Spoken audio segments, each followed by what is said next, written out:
Hello, good morning, good afternoon, good day. It is day 6 for me of South by Southwest, and I have a half day today, which is why I'm not at the conference, thank God. I'm exhausted. But there's a little bit of a story about this on why I am so intentional about doing what I'm doing. This morning, I go to a women in podcasting meetup.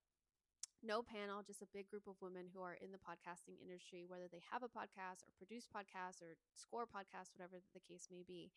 I get to the event right at 10 o'clock, meet the organizer, find a little pod because they have little tables set up in the conference room and start having a conversation. While I'm having my conversation, someone walks in, another woman walks in, and I don't see her necessarily, but she's in my peripheral. So I kind of open myself up to be like, "Oh, come join us."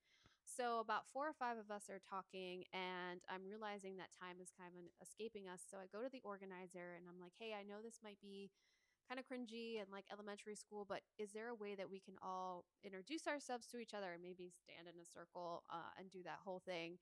And she's like, I like that idea. Let me get a pulse for the other tables and see if they're game for that. So it turns out that they were. So we get into a circle, and the woman who was next to me here is now on my left, and it's my turn to introduce myself. So I give my whole spiel, I show the logo, I tell them the name of my podcast is I wish someone would have told me, inspired by my own battle with endometriosis. And the woman next to me kind of grabs my arm. So I'm like, oh, okay. So then she goes next and kind of explains what her podcast is. And I can't remember if she said it or if she told me after, but it turns out that she too has endometriosis. So after the circle kind of breaks and we're able to talk to each other, she goes, when I walked into the room, I was immediately drawn to you.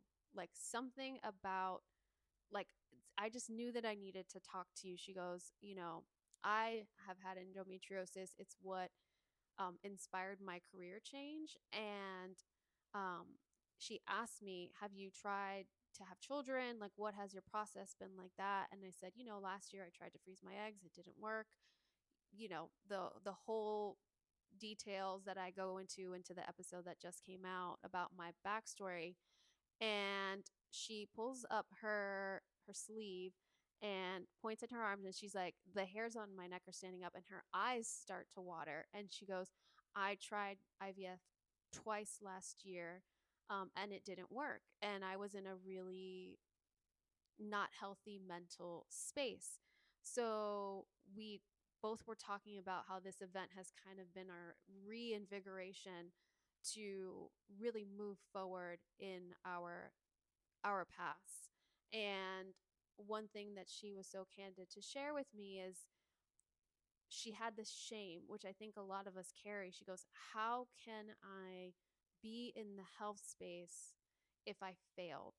If I failed to do this thing? And that really, really got to me, because I think so many of us who have tried, and when the health and fitness industry is here telling you it's all mental and da da da da da, and you have been that person, not been that person to put that pressure, but when you have done everything right and it still doesn't work, there is this tremendous amount of shame that you carry that we have the opportunity to melt and help people share what they didn't know with others so that it doesn't have to be so hard for them. So I don't know how to end this, but